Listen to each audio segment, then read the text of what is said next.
YouTube, what's going on? Crazyncman. I got a great gun to review for you guys today. First off, I want to thank everybody who comes over to AirsoftAnswers.com. Been asking questions, answering questions. Please don't put them in the comments here or email them off YouTube. If you got a question about a different gun that's not being reviewed here, then come on over to AirsoftAnswers.com. We'll get it answered over there. Now, as you can tell by the description, this review is obviously going to be on the ICS SG551 SWAT version.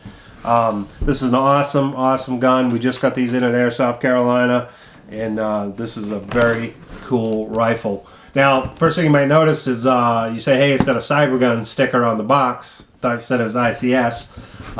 And what they did is...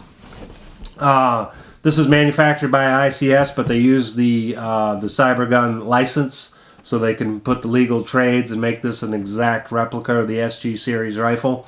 So that's why you see the Swiss Arms Cybergun sticker on the box. Let's pop it out of the box, see what we get. Of course, you get your old manual and cleaning rod,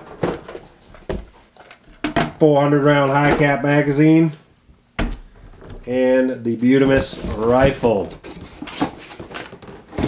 So the box says 400 rounds on the magazine. I think they're actually 470. I'm not going to count them all to see. Your Sig 551 manual. It's just your typical user manual. It's pretty straightforward. Not a whole lot in there, but it tells you everything you need to know. And then, of course, the rifle itself. And this is one awesome airsoft rifle. To the gun itself, like I said, this is a licensed version. An agreement between ICS and Cybergun. Cybergun owns the rights to use the Sig trademarks. So as you can see, this has the etchings, which just makes it look all that much cooler.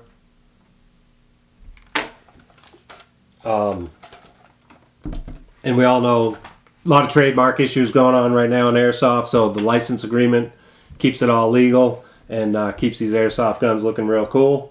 Starting down here on the end, you got the orange flash hider. It is indeed plastic. We all know what happens to those. They get replaced pretty quick. You got a metal front end here with the metal sling mount, front sight, flip up for your CQB or long distance shots. The handguard is a fiberglass reinforced nylon. Houses an 8.4 volt stick battery. The battery's it's a little tricky to get in if you haven't owned a Sig rifle yet. It does take a little getting used to getting it in there and getting the handguard closed. Again, it's not bad, but you got to do it a couple times before you get used to it. It's got rails. The rails are indeed a fiberglass reinforced nylon just to keep the weight down. The upper and lower receiver are indeed metal. Same with the rear sight. Rear sight's adjustable. It's got 4 different positions. The magazine, it's a high capacity magazine. They say 400 rounds on the box, but I think it's actually 470 rounds. The fire selector switch is ambidextrous. Got it on both sides as well as the magazine release. So this is good for both the left and right-handed shooter. It's got a function bolt catch. It's nice and, it's got a nice strong spring. Here it snapbacks, very well constructed, all steel. You're not going to break this off like some of those cheap clone rifles. And then, of course, the side fold rear stock.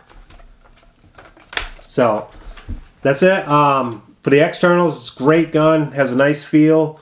Even though it looks like it's a pretty big rifle, it only weighs in at 5.5 pounds, which is really nice. Like I said, I like the weight. I like the balance. It's just a great rifle. The gearbox is a version 3 gearbox. The split gearbox is only in the ICS M4. So this is version 3 gearbox, steel gears, steel bushings. Delivers about 350 FPS with a .20 gram BB. The motor is an ICS Turbo 3000. You're going to see, when I get to the Chrono Test, you're going to see nice rate of fire on an 8.4 volt stick battery. But like I said, the gearbox performance is great. It's got a standard bore barrel in it. But the accuracy right out of the box is fantastic. You throw a tight bore in this thing, and you're going to get some excellent accuracy on this baby. So, all right, a couple things I didn't like about the gun. As always, try to tell you the good and bad and not be biased.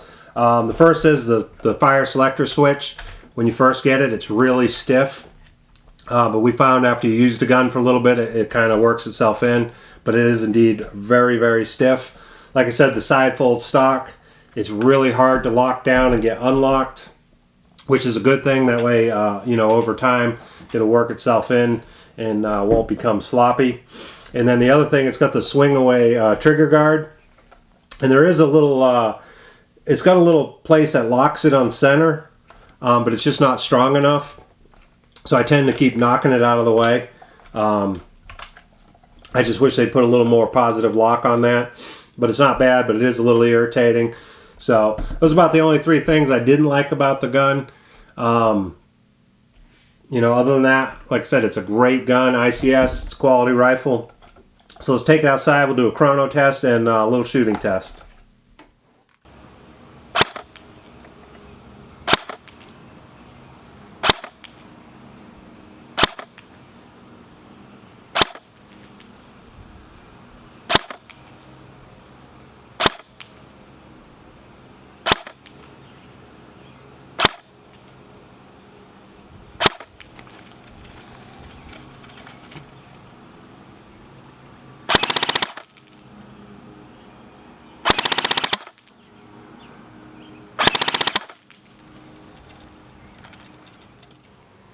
Alright, we're going to be shooting .20 gram BBs from 100 feet. Shooting at the old satellite dish.